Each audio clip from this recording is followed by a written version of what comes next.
video, I'm going to show you how to create a report macro in order to close an ASI claim. So after we've got the estimate written, the invoice completed, the GLR completed, we are ready to go ahead and create a merged report. To do that, we're going to click on the print button, and we're going to make sure all of the items here are checked. We want the final report without removal of depreciation. And again, we want all these items checked, and we don't want anything on this side checked. We should go ahead and click resequence line numbers, just so that all the numbers in our report are in order. Next, we're going to click on the Images tab, and we want to make sure that there's 2 images per page. So once we do that, we can hop back over here, and we're going to go to Report Macros.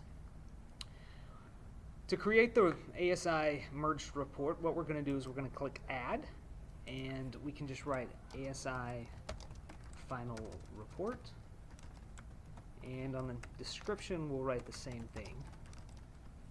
Now we're going to build what we call our stack over here on this side. In order to do that, we'll start off with the claim reports, and we're going to add the general loss report. Click Add. We're going to add the activity report, then click Add. Then we're going to go back to estimate reports and add final draft without removal of depreciation and add. We can go ahead and click OK.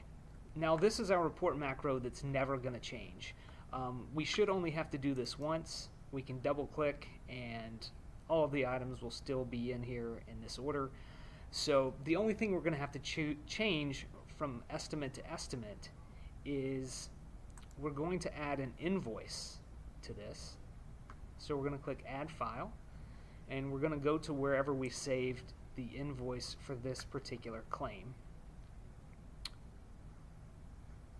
Let's see, I saved it under Churchill. So there we have Churchill invoice PDF. Going to open, and we're going to actually put the invoice at the very top. So we'll hit the up button. That way we have the invoice, general loss report, activity report, and final draft. So we'll go ahead and click OK.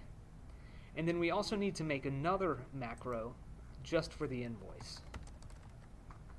So we'll create invoice, description invoice. And for this one, all we're going to do is add the invoice again. And click OK. So in order to upload these, we're going to select it.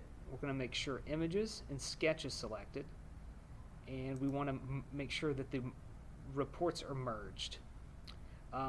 You should have a button right here that says Upload. Since this isn't a real claim that I'm working in, I don't have that button, but we're simply going to push Upload, and then we're going to do the same thing for this one, and we're just going to click Upload, and that's going to send the merged report to the outbox. In order to send that up, since we're done with the estimate, we're going to mark the claim as completed, which you should have a little tab here you can click. Then we'll just save and exit out of this, and then we'll connect within the control center of Xactimate right here, and that's going to send our claim up and send up all the documents.